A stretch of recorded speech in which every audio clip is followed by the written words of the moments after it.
Welcome, everybody, to the Ishtar Channel podcast. We wish to share with you today, we're going to have a conversation about the myth of authenticity. It's an interesting title. Not many would consider authenticity as being a myth, but when we start to have this conversation, we begin to explore what we see in the world and within ourselves. There's a journey of becoming aware of what part of ourself is really stepping forward and expressing itself. And I think, a little bit like the buzzword of stress these days, it gets used for everything.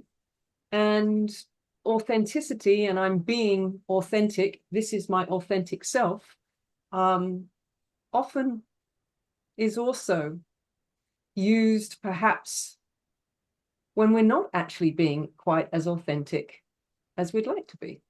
So we want to explore that. Ishtar, where would you take us, first of all, with this conversation? Well, being the authentic self, I've had quite a lot of students over the years, especially in the last decade, have all sort of had this whole I'm being authentic or I'm my authentic self and very passionate about being authentic. And I question it because with our work and with the mystery schools that we offer, we ask people to go deep. We ask people to no longer walk on the edge, no longer walk on the sidelines, but to take a deep dive. And where do they take a deep dive? They have to take a deep dive into themselves. And this can be extremely challenging. And no matter how authentic you really think you're being about yourself, when you begin this deep dive, you discover that there are many parts of you that either you've never met before, or you have met and you've had hidden, or you have put aside through judgment, through fear, for many reasons.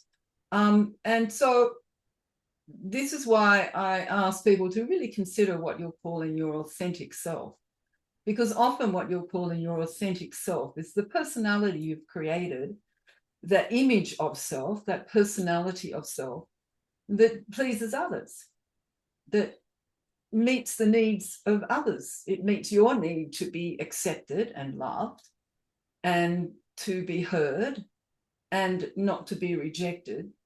But it's also chasing after the needs of others about you, what they want you to be. And so you're diligently providing that for them. But in the process, you're actually losing your authentic self because you get further and further away from it. And in our contemporary society today, we do that because we put so much importance on money, on prestige, on image, on who we are, what are we doing, rather than what are we being. And there's a lot of fear around really being your authentic self, to really let your authentic self show. And it's been an interesting journey, Joe, because I've looked at it from my point of view, from when I became the spiritual teacher, so to speak, and hundreds and hundreds of students later, thousands. I've understood in retreats, workshops, schools that we've run, that those students want me to be a certain spiritual teacher. If I'm a spiritual teacher, many of them wanted me to be fluffy, we would say. They wanted me to be soft. They wanted me to be the mother. They wanted me to say things that, met their belief systems. And when, of course, I was being me, that wasn't what they wanted. They wanted something else, their image of the spiritual teacher, whatever that would be for them. And so if I had actually tried to be that for everyone, I would be all over the place trying to meet the needs of everyone's spiritual teacher that they held in their minds. And I would never be authentic. I would never be able to be that authentic self and bring forward my gifts, which we're going to talk about in a minute. So what do you think some of the self-reflective, introspective questions that one could ask themselves to start to discover, well, am I actually being authentic or not? How do I know? If we've become so lost in the image of what we think we need to be or should be in order to fit in and feel accepted, then what would be the first step to begin to explore a more authentic self than perhaps the one that you think is? Well, with the work of the masters that I do and have for many, many years, they talk often of our unique gifts. They talk often of how each one of us, every single soul, has been given unique gifts. And they've been given to us to manifest on the earth as a spirit, as a soul, as a being. And so what happens is that we often don't manifest those unique gifts because what we are looking for are the gifts that we think others want us to share with them or to be, instead of actually connecting with the real gifts that we hold. You know, those gifts can be all sorts of things, and perhaps they're the parts of us in truth that we actually don't even like. And we're too afraid to bring them forward because we think others won't like them. But the thing is that those gifts were given to us to bring here, to actually master here, to share here, and to acknowledge. And if we're not honoring those, then the gifts that we are sharing are the gifts that we think other people want, or we think the world needs to see, but they're not the true gifts of ourselves. And so we hide those. And they can be anything from the frightened child, because we judge that part of ourselves. They can be anything as the humble person, you know, humility, while on one hand is revered, perhaps in some spiritual circles. Being too humble is also, as a child, you're taught don't be too humble. You need to put yourself out there. So being humble may not be a gift that your friends or your family or others think you should have, and yet that is one of your true gifts. You know, being innocent or even naive might be one of your gifts, but not showing that, trying to pretend that you're not innocent or you're not naive, is something that in our society today is encouraged. We don't want to be seen as being naive or innocent. And yet that might be our true gift. And so we hide that. So there's many things that we need to consider with that. As you're speaking, you're reminding me of when we were in Greece on our retreat after the 2.5 years of Heart of the One Heart. And we finished with a retreat in Greece. And one of the students, I recall, we lovingly called her the activator because she had the gift of triggering others. And, you know, that as an example to what you're just sharing, you know, the person who can be on the receiving end of, you know, somebody who can activate and trigger you, that's not a nice experience to be on the receiving end of if you're not open to learning and looking inwards as to what that trigger is. And, you know, that person who holds that natural gift to activate something in someone else, you know, that would be a hard gift to embrace. Definitely. Knowing full well you walk into a room and more often than not, I'm going to trigger someone, which means that, you know, you're going to upset somebody on some level, not intentionally. But, you know, when it's a gift to be the reflector so strongly, we could shut that down within us because of the reactions of others. Definitely. And as you were saying earlier, we were having a conversation earlier, we were talking about the child self and how Mm, very early, at the age of 4 or 5, we become very programmed about what people will or won't accept about who we are. So some of our natural gifts, our authentic self, gets lost at that age because our parents teach us, oh no, be quiet about that, or don't do that, or you need to be more like this than more than like that, mm, whatever it might be. You need to be, I can remember very clearly, as a child, I liked to go in a corner and read a book. That was what I loved to do. I'd always be found somewhere in a corner, quietly reading a book somewhere. But my mum, was a very outgoing, social sort of person who had, she had a business and she was a single mum working, and she used to have a lot of parties. And so she wanted me to be out there, you know, talking to people and all that. And I didn't want to do that. It was so hard for me to do that because that wasn't my gift. That wasn't who I was. My gift was mm, sitting quietly in my own space. And yet I was encouraged not to do that because I was never going to get ahead if that's what I did.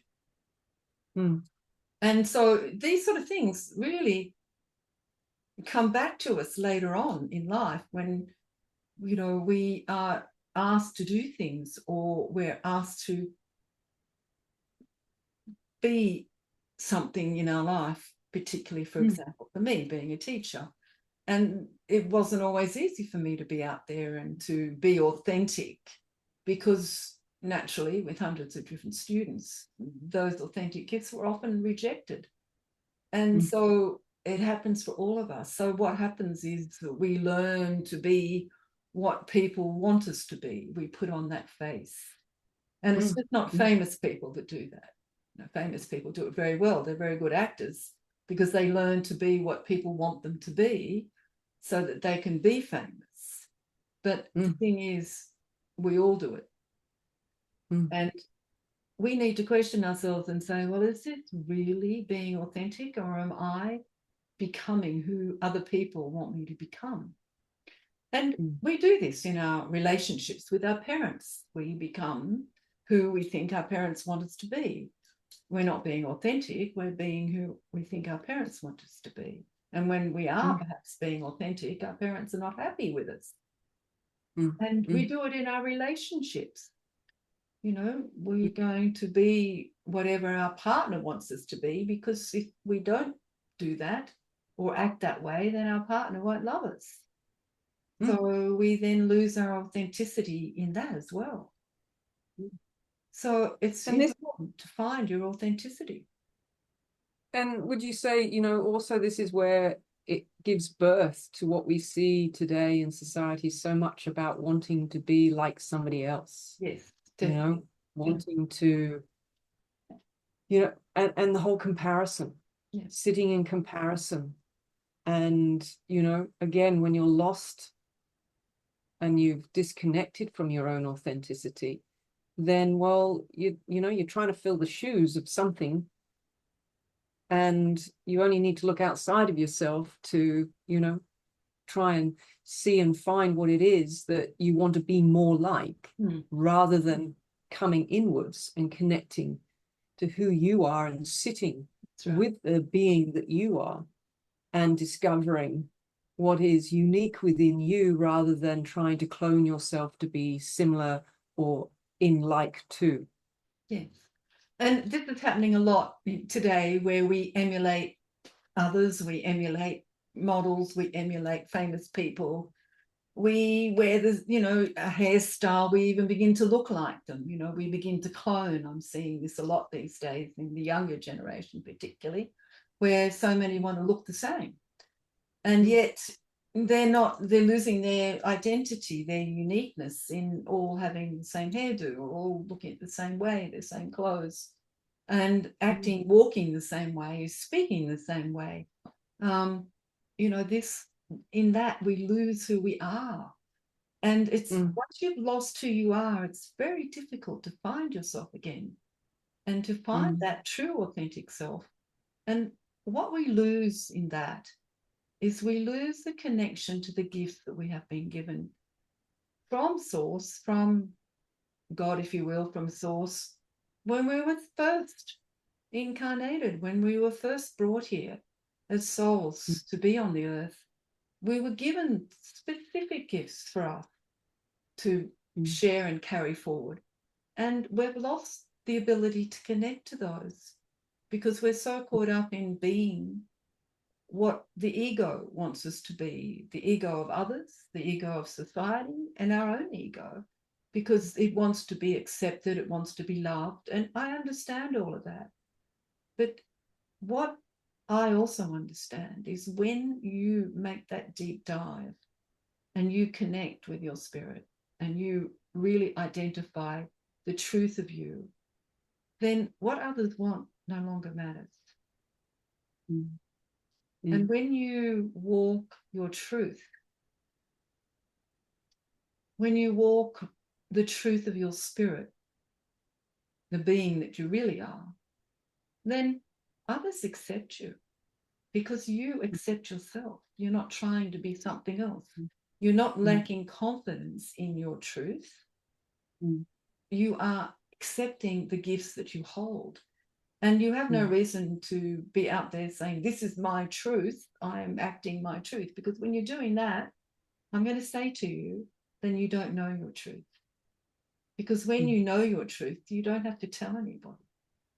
You're just being your truth, being your gifts, and you know your gifts, and you're developing them and spending time with them, whatever that might be.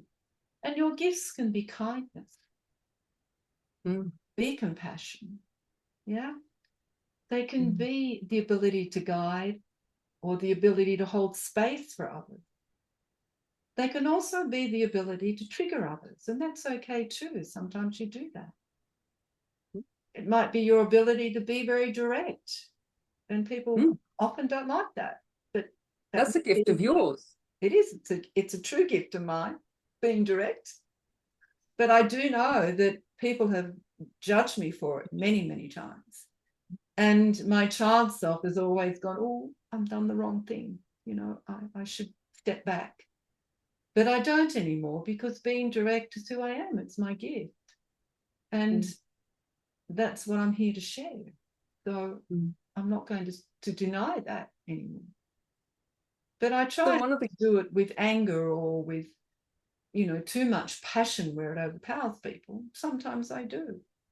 But most of the time I am learning to develop that gift and to be able to serve it up maybe with a smile. Well, it comes back to what we, were sharing before about, how you are still learning. There are still many lessons that come to you, whether it's about your gifts, and in fact, what we were speaking about earlier, again, your gift of connection to your guidance. Yes. And, how easy it is, again, to allow somebody else's influence to pull you away from that gift, that connection. And, the other thing that I'm really hearing you say here is that until we can actually care enough about how we think and feel, we'll never let go of what someone else thinks and feels as being more important. Yes. And that's always putting somebody else over ourselves.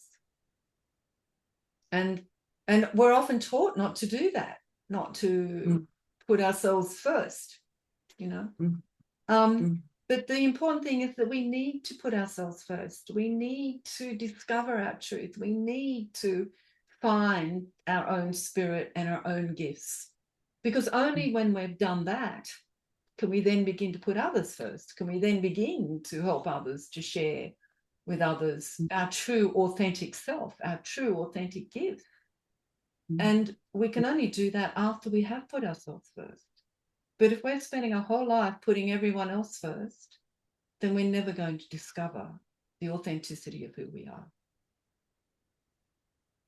So, to close, are there, just some simple tools or actions? What would you offer those that are listening right now if they wanted to go and engage in a process, perhaps, whether it's journaling or maybe a question to go and sit and meditate with, or what would you have somebody engage in as the next step to self-inquiry for this? Well, there's several things. I think always I would say to everybody, don't walk around the edges of your spiritual journey, dive deep. And you always need a facilitator for that because it can be challenging. So that's not an easy thing to do. If you're, over the age of 15, even 6 maybe, you really may not know what you've hidden, what you put aside of yourself to please others. And so you really do need a facilitator to help you find that again. Because while you're still trying to please others and be like you think others want you to be, and that happens on every level of our society, from parents, partnership, career, work, friends, all of those things. If we're doing that and we're so focused on that, it's very difficult to dive deep and discover ourselves without someone to hold our hand and to facilitate. So I would certainly suggest that, because it's not a journey, it's not a quick fix, by the way. We've taken anywhere up to 50 years trying to hide our true self and live through what we think others want us to be and not honouring our gifts. So we need to really go back to basics to honour our gifts, which requires meditation. It requires connection to the spirit that we are. But in the meantime, you can certainly ask questions. Is this something or someone that I really want to be? Are these beliefs something that serves who I am? Does this bring forth my gift? If you're a kind person, then ask yourself, is what you're doing kind? If you have humility as a gift, ask yourself, am I being humble here? Or am I trying to pretend that I'm not? Ask yourself, if you're gentle, that's part of the gift of you, are you out there pretending you're the lion, being strong? It takes a lot of energy to do that. It's very stressful. Are you hiding that gentleness from the world because you're fearful of what's going to happen if you show that gentleness? So asking yourself questions, journaling how you're responding to your world, and asking yourself, are you responding it because of what other people tell you you have to be or do to respond? Consider those things. Inner child work, I can't recommend that highly enough, with a proper practitioner. There's a lot of people doing that work, but you need someone who knows what they're doing. So inner child work's important because there could be, and for most of us, there probably is an inner child that's, hasn't been honoured for any of their gifts. And so those gifts are being hidden. So to honour that inner child within you and allow that child to be present is also important, because they know your gifts more than you do. I remember, for myself many years ago, and I might have, I've shared this with you before, but, I think it's helpful perhaps at this point, because it was something that really helped me peel back the layers and start removing some masks. And it was a time in my life, as for most of us, when we're going through, huge challenge, or an initiation, or some, some kind of chaos that we're needing to navigate through. And for me, it was a breakup of a long-term relationship.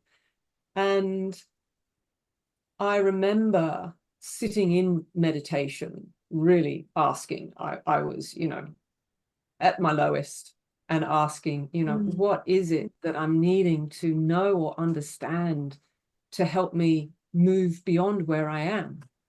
And And I just sat and I just breathed and I just had that as a question and I just kept breathing. And then all of a sudden I was, I was just told to pick up a pen and I just wrote exactly what came through me in that moment.